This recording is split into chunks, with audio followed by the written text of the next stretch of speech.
सिंहासनाधीश्वर राजाधिराज योगीराज श्रीमंत योगी श्री श्री श्री छत्रपती शिवाजी महाराज की जय। स्वराज्य रक्षक संभाजी महाराज की जय। जय जिजाऊ जय शिवाजी जय जिजाऊ जय शिवाजी। छत्रपती शिवाजी महाराजांच्या पदस्पर्शाने पावन झालेल्या भूमीत मला शूरांविषयी माझे मनोगत व्यक्त करण्याची संधी दिली त्याबद्दल आयोजकांचे आभार।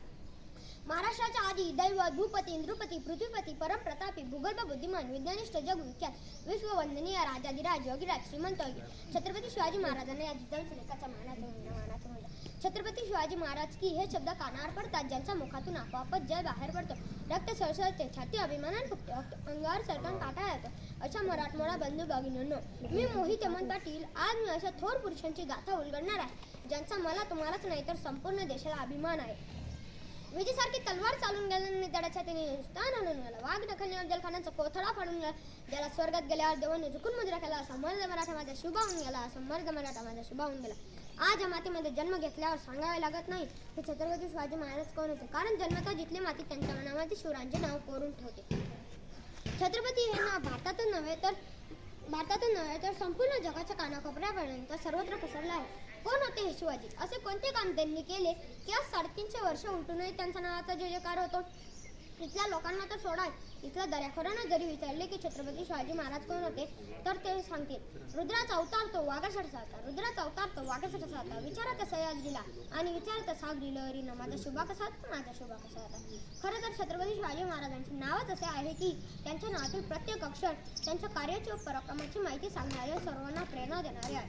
हो, 36 सतीचे बाळ असणारे, त्रस्त मौलाना करणारे, परत न फिरणारे, ती तिन्ही जगात जाणणारे, शिस्त प्रिय वाणिष्ठे जी जिजाऊंचे पुत्र महाराष्ट्राची शान, हा हार न म्हणणारे राजांची चिंत जो जनतेचा राजा म्हणजे छत्रपती शिवाजी महाराज। कोणी एकेकाळी आम्ही जनावरांसारखं जीवन जगत होतो, आमच्या अन्नदानावर तर सोडच पण आमचा देवावर देखील अधिकार राहिला नव्हता। जनावर आणि माणसं तर दूरच पण मंदिरातील देव देखील सुरक्षित राहिले नव्हते। याच दरम्यान दुसरीकडेचे राजे लखुजी जाधव यांची कन्या म्हणजे साक्षात दुर्गा भवानी रणचंडी देसाई जिजाऊ यांचा विवाह तोडीस तोड निजामशाहीचे थोर सरदार मालोजी राजे भोसले यांचे सुपुत्र शहाजीराजे भोसले यांच्याशी झाला। त्यावेळी महाराष्ट्रात 5 सुलतानी सत्ता राज्य करीत होते, त्यांच्या आपापसात सतत लढाया व्हायच्या, त्यात महाराष्ट्राचे मोठे नुकसान व्हायचे, मराठा सैनिक नाव पाहून मारले जायचे।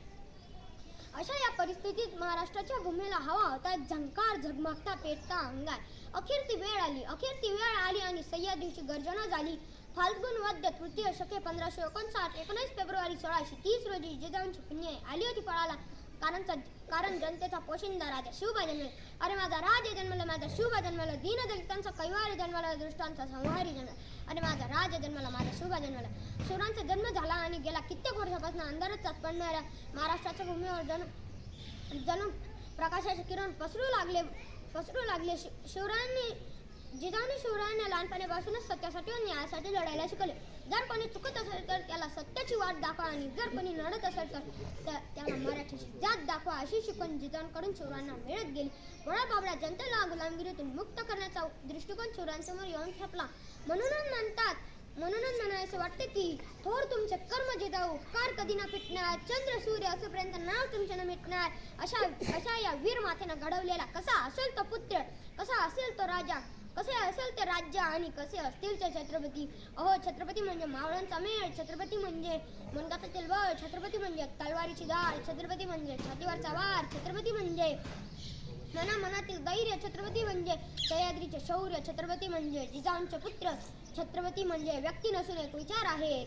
व्यक्ती नष्ट होतात पण विचार कधी नष्ट होत नाही आणि या विचारांना घडविण्याचे काम केले राजमाता जिजाऊंनी। मातेकडून मिळाले संस्कार स्वराज्य स्थापनेची प्रेरणा घेऊन शिवरायांनी आपल्या बांधवांना गुलामगिरीतून मुक्त करण्याचा उद्देश डोळ्यासमोर ठेवला आणि त्याप्रमाणे वाटचाल केली।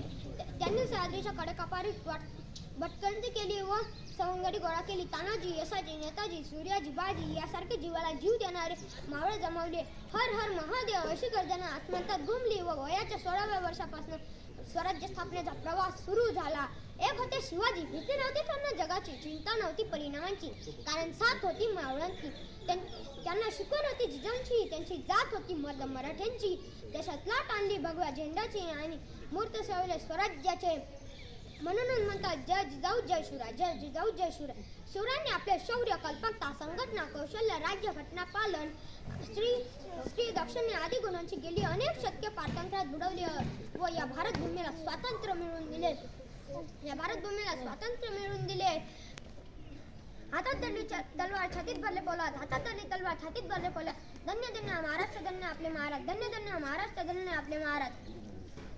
हा इतिहास विसरणारी माणसे इतिहास घडू शकत नाही आणि इतिहास घडवणारी माणसे इतिहास कधीच विसरू शकत नाही. हा एक इतिहासच आहे. निरक्षर मराठ्यांचा इतिहास सुवर्ण अक्षराने लिहून ठेवा इतका तेजस्वी व ओजस्वी इतिहास या भारत या भूमीत शिवरायांनी घडून दिला. घेऊन मोठर नवळे आणि निधडी छाती सोडून सारे आयुष्य लढलास त्या मातीसाठी. विसरणार नाही महाराष्ट्र तुझ्या कार्याची माहिती. तूच आमची मूर्ती, तूच आमचे मंदिर, तूच आमची मूर्ती, तूच आमचे मंदिर, तूच आमची मूर्ती. मित्रांनो, आज या युगाची खरी गरज आहे ते शिवरायांचे विचार आणि गुण अंगी बाळगण्याची, शिवरायांचा इतिहास जपण्याची, गड किल्ल्यांचे रक्षण करण्याचे, शिवरायांचा दृष्टिकोन डोळ्यासमोर ठेवून त्याप्रमाणे कार्य करण्याचे, परकीयांना माते समान मानून त्यांचे रक्षण करण्याची, जात भेद न मानता सर्वांनी एकत्र येऊन कार्य करण्याची हीच असेल माझ्या शिवरायांची जयंती, शिव छत्रपतींची जयंती. जाता जाता मी एवढंच बोलेन की तोंडात नको हृदयात शिवभक्त नित्य असू दे, तोंडात नको हृदयात शिवभक्त नित्य असू दे. शिवशाहीची सारी तत्वे वागण्यातून तुझ्यात दिसू दे, शिवशाहीची सारी तत्वे वागण्यातून तुझ्यात दिसू दे. शिवरायांचा जयघोष करून मी माझे छोटेसे भाषण संपवितो. छत्रपती शिवाजी